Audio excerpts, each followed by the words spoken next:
السلام عليكم ومرحبا بكم. ان شاء الله تكونوا بخير وان شاء الله تكونوا لاباس. اليوم حبيت ندير لكم حاجه غير في الطنجره، بلا ما نديرو في داخل الفور ولا كغاتا ولا اي حاجه. اليوم درت لكم بطاطا مع الدجاج بلا صوص حمراء، طبق بنين بزاف بزاف ويوالم. لهادو اليامات بدات البروده يعني تدخل. نعاودو نولو الاطباق تاع الطنجره، حاجه تاع المرميطه. ان شاء الله يا ربي هذه الوصفه تنال اعجابكم. ما عليكم غير انكم تتبعوا هذه الوصفه الى الاخير، طريقه سهله وصدقوني البنه ولا اروع. هنا نجيبو الطنجره تاعنا، نحطو فيها الكميه تاع الزيت ونزيد عليها ملعقه تاع مانغارين. نخلي هذيك المانغارين حتى تذوب هي في داك الزيت. ومن بعد نجيبو الدجاج. الدجاج على كل واحد على حسب الافراد العائله تاعو، ولا تقدري حتى تحطي مرسو صغير تبنني به. هذه المأكوله.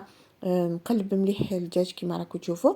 ومن بعد نوجد حوالي 5 سنات ولا 6 تاع الثوم، باسكو راح نديروه غير بالثوم، ما حاش نستعمل كاع البصل. هنا غير تشوفي تقلالك هذاك شويه تاع الدجاج، حطي هذاك الثوم من الفوق. ومن بعد نبداو نحطوا لي زيبيس اللي راح نديروهم في هذه الطبخه. نقلب مليح ومن بعد نجيب هنايا الملح نملح. نجيبوا الفلفل العكري بيس راح نديروها حمراء مع الفلفل الكحل، وزيد درت لها شويه راس الحانوت مع الكمون. وشنو الكمون حطيت غير حاجه قليله برك ما كترش. نخلط ونخلي هذاك الدجاج يتقلى على غردو مع هذوك التوابل، وما نغفلوش عليها بزاف باش هذيك الثوم ما تتحرقناش وما تجيناش من بعد هذيك لاصوص مره. غير تشوفيها برك تقلات، تزيدي حطي عليها ورقه تاع الرند وملعقه تاع طماطش مصبره. وهنايا اللي تحبها حاره تحط لها الهريسه، واللي ما تحبهاش حاره ما تحطلهاش. انا هنا استعملت الفلفل يعني الهريسه المنزليه، ما راهيش حاره بزاف كيما تاع برا. حطيتها برك يعني باش تعطينا برك هذيك الجو تاع الحروريه في هذه الطبخه، وراح تجيك يعني بنينه بالبزاف.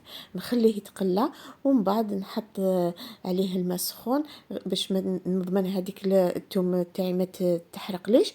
ومن بعد نخليها شويه.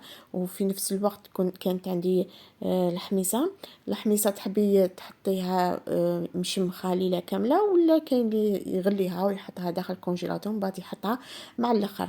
انا دائما نحب نحطها طيب في هذيك المرقه باش تاخذ هذاك الكو يعني تجي بنينه بلاصوص. ومن بعد نمرق بالماء سخون ونخلي هذاك الدجاج حتى يطيب نص طياب. كي يطيب نص طياب نوجد البطاطا اللي راح ندخلها داخل هذه لاصوص عفوا. كما قلت لكم يعني البطاطا راح طيب تمتم.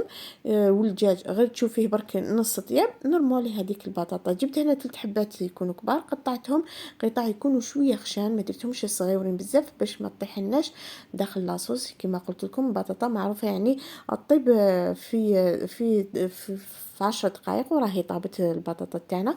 وعلى حسب الافراد العائلات طبعا. تحبي تكتري تحبي تحطي غير حاجه قليله، خاصه يعني لا حطيتي قطع الدجاج يكونوا بزاف تقدري البطاطا تحطي يعني ما تكتريش منها بزاف. نقطع هذه البطاطا على هذا الشكل اللي راكم تشوفوا فيه هكذا، يعني قلت لكم شويه تكون خشينه. ومن بعد غير تشوفي هذاك الدجاج تاعك بدا يطيب، ارميها على هذاك الدجاج، يعني حطيها في لاصوص هذيك وخليها حتى تطيب وتعقد. هي راح تعقد لك يعني الملقه تاعها راح تجيك خطره باسكو فيها الدجاج يعني بزاف. وثانيا البطاطا دائما تختار لنا الطبخات تاعنا سواء كانت يعني هادي ولا اي طبخه تحطي فيها البطاطا، يعني الدور تاع البطاطا دائما على بالكم هي تختار لنا الماكله اللي راح نطيبوها. درك نغلق عليها ونخليها تطيب، ما تخليهاش حتى تنشف بزاف، يعني لازم تخلي فيها لاصوص باش تجي مليحه يعني للتغماس. تقدري ديريها بالخبز تتبعي معها الخبز، ولا تحبي المطلوع انت يعني واش حبيتي ترافقي هذه المأكوله. يعني مأكوله بنينه بزاف وتوالم كما قلت لكم في هذو اليامات وبدا البرد يدخل شويه. توالم واحد يديرها في الفطور ولا في العشاء راح تجي ماكله بنينه وتجي هايله. كما راكم تلاحظوا هنايا بدات المرقه تولي عاقده. تحبي تحطي من فوقها تاني تحطي الاعشاب العطريه راح تعطيك ذوق رائع. ومن بعد في الاخر راح نتحصلوا على هذه الطبخه البنينه بزاف بزاف. شبحيها من فوق شويه معدنوس والحميصه كما راكي تلاحظي ان شاء الله تنال اعجابكم وتجربوها، وان شاء الله يا ربي تجيكم سهله وفي الأخير راح تذوقوا البنة تاعها، أكيد أكيد يعني راح تعجبكم. اللي دخلت أول مرة للقناة تاعي نقولها مرحبا بك، إن شاء الله يا ربي تابونيها، وما تنساوش ديروا لي جيم لهاد الوصفة ولا لهاد القناة، باش يوصل لأكبر عدد من المشاهدين، وبالصحة والهنا، والسلام عليكم ورحمة الله.